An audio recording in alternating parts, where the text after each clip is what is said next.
Class 10 students in the very important crash course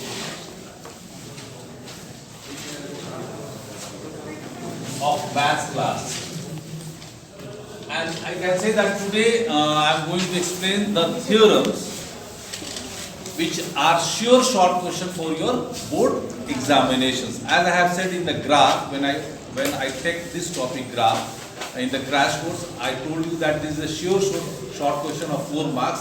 Likewise, out of 3 theorem, Thales theorem, Pythagoras theorem, and one theorem from circle, that tangents drawn from an external point are equal in length are sure पक्का एकदम question है. तो हमको Thales theorem पढ़ेंगे.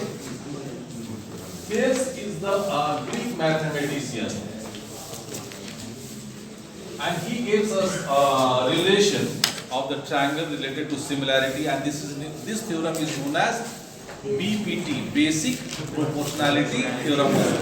इस Thales theorem को जितने भी सिमिलैरिटी से रिलेटेड थ्योरम है उसका बेसिक थ्योरम है.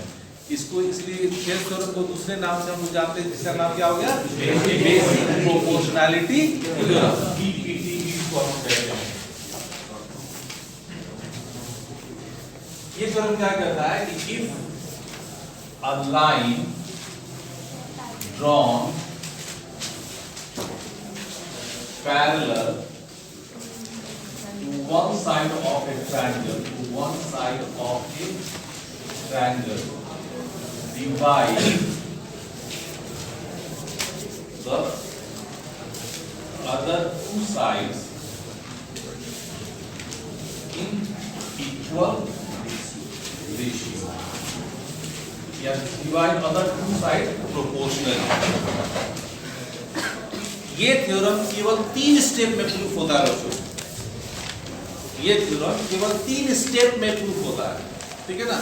लेकिन उसका अंडरस्टैंडिंग डेवलप करना आपके लिए बहुत जरूरी है, क्योंकि कुछ बातें जो मैं एक्सप्लेन करूंगा उसको आपको समझना बहुत जरूरी है, ठीक है ना.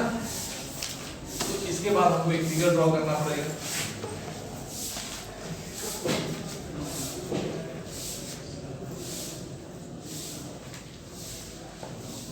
Then you can say given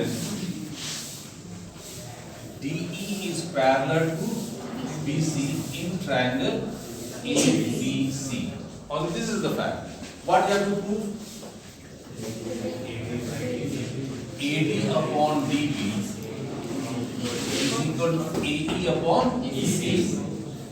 इसमें 2 कंस्ट्रक्शन करेंगे बच्चों.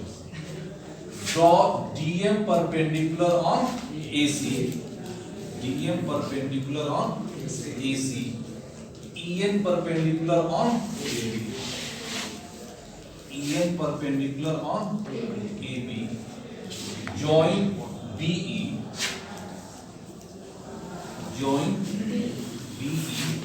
and CD. Okay. अब वो 3 स्टेप के पहले मैं एक चीज आपको एक्सप्लेन करना चाहूंगा. I'll take one triangle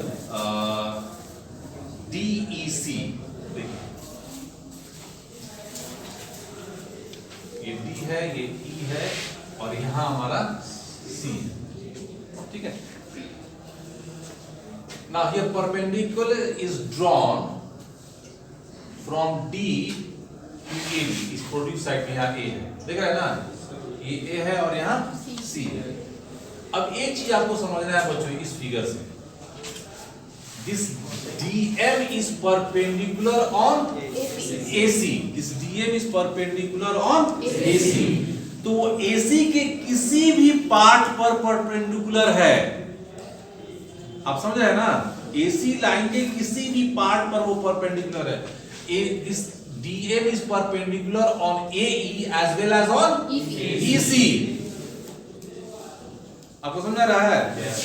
ये केवल इस पर परपेंडिकुलर नहीं है, AE पर नहीं है, ये हमारा EC पर है, ये हमारा AC पर भी है. ये समझ में आ रहा है आपको? हाँ, तो इस चीज को ध्यान में रखोगे. उसी तरह this EN is perpendicular not only on AB but on AD or DB. This AD and DB are the part of AB. तो किसी भी भाग पर वो परपेंडिकुलर है. अब मैंने जैसे आपको बताया था कि ये जो थ्योरम है केवल कितने स्टेप में प्रूफ होता है बच्चों? 3 स्टेप में। चलिए स्टेप नंबर 1,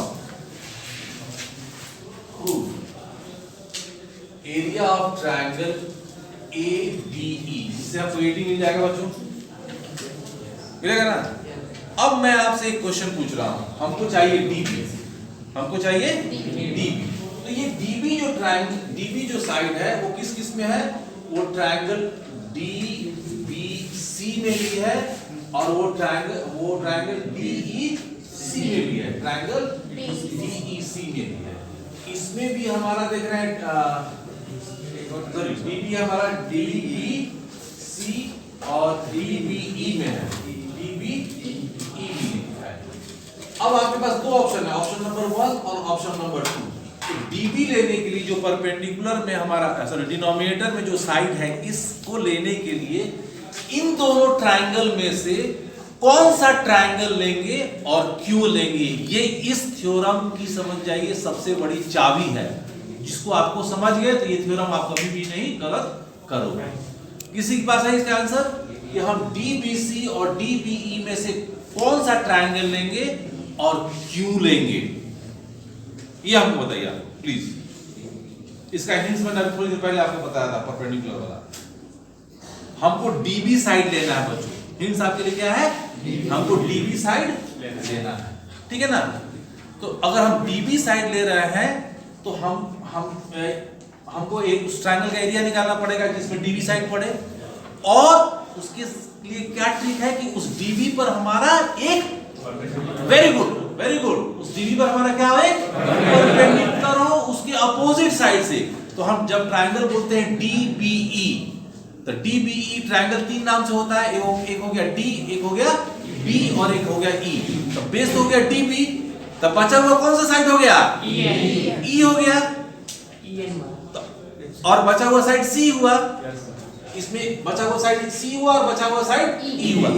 अब हमको चेक करना है DB पर जो परपेंडिकुलर है वो कहां से है, वो C से है कि वो B से है, सॉरी वो C से है कि E से है? अब हमारा कौन सा ऑप्शन बचा बच्चों? हम कौन सा ट्रायंगल लेंगे? तो हमने जो लिया उसके लिए हमारे पास एक तर्क मिला, उसका एक आंसर मिला हमको, वो आंसर आपको समझना है। Now we have to take which triangle? We have to take triangle DBE, because DB we have to take as a base and the perpendicular has been drawn from its opposite side E, not from C. Very good. अभी हो गया area of triangle ADE plus area of triangle DBE। तो 1/2 base हो गया हमारा AD और इसमें perpendicular क्या हो गया हमारा EM। इसमें बेस हमारा क्या हो गया बच्चों? DB और परपेंडिकुलर हो गया हमारा EN, क्योंकि हमने बताया था ये EN दोनों टुकड़ों पर है। अब यहां से क्या हो गया? ये हाफ हाफ साफ, EN साफ, क्या बच गया? AD upon DB। Question number 1 हो गया। अब हमको ये वाला लेना है AE और EC। AE के लिए हम वही लेंगे area of triangle ADE upon area of triangle. अब देखिए फिर आपके पास दो ऑप्शन मिलेंगे, हमको चाहिए EC, तो हमको मिलेगा DEC area of triangle DEC और एरिया ऑफ ट्रायंगल हमारा BEC area of triangle BEC। दोनों में EC है, लेकिन कौन सा लेंगे हम लोग? क्योंकि हमारा परपेंडिकुलर D से ड्रॉ किया गया है, B से नहीं ड्रॉ किया गया है। तो वी टेक ट्रायंगल DEC। बस इसी को समझना है बच्चों। अब यहाँ क्या हो जाएगा? 1/2 बेस हो गया हमारा EC और परपेंडिकुलर हो गया हमारा DN। यहाँ पर बेस हो गया हमारा सॉरी बेस यहाँ हमारा ये हुआ AE हुआ, यहाँ बेस हमारा क्या हुआ? AE हुआ, और यहाँ बेस हो गया हमारा EC और परपेंडिकुलर क्या हो गया? वेरी गुड, DM हो गया। तो यहाँ क्या बच गया? AE upon EC। ठीक है, 2 स्टेप हो गया, केवल एक स्टेप बचा हमारे पास प्रूव करने के लिए। अब यहाँ देखिए न्यूमरेटर दोनों इक्वेशन में देखिए तो न्यूमरेटर एक समान है, डिनोमिनेटर हमारा अलग है DBC DBE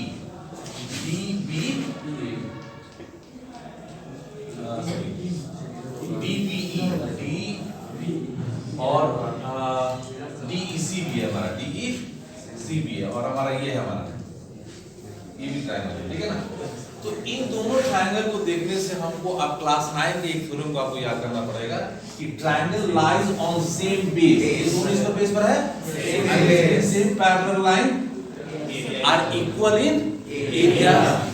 पढ़ेगा ना आप लोग? Yes sir. ये स्टेटमेंट लिख देना पड़ेगा कि triangles lie on same base and between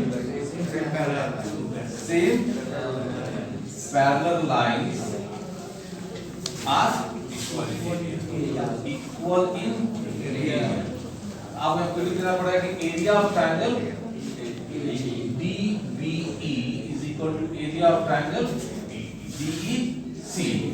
तो equation 1 is equal to equation 2। Numerator same है, हमने डिनोमिनेटर को भी इक्वल कर दिया, तो LHS इक्वल हो गया।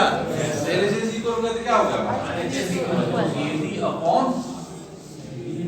DB is equal to AD upon DC।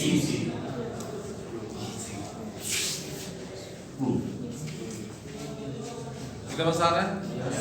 अब इस थ्योरम को आप उतारिए और 5 अलग अलग नाम से प्रैक्टिस कीजिए। मैंने ABC लिखा है ना, आप PQR से कीजिए, XY Z से कीजिए। तो अलग अलग नाम से करने से क्या होगा कि जो हमने एक तर्क लगाया था कौन सा ट्रायंगल हमको लेना है, उसकी अंडरस्टैंडिंग आपको डेवलप होगी। तब एग्जाम में चाहे कितना भी प्रेशर होगा आपके पास, जब एक बार समझ डेवलप हो जाएगा ना, तो आप गलती नहीं कीजिएगा। रट्टा मार को कीजिएगा तो कहीं भी मान लीजिए अब याद कीजिए ADE अपॉन DB, अब DB मेरे जमाने में नहीं किया तो सब याद नहीं आया, हम गलत ट्रायंगल तो नंबर बढ़ जाएगा आपका, ठीक है ना। Okay, God bless you. जल्दी से उतारो तो पैदा करो, लेकिन अभी समझ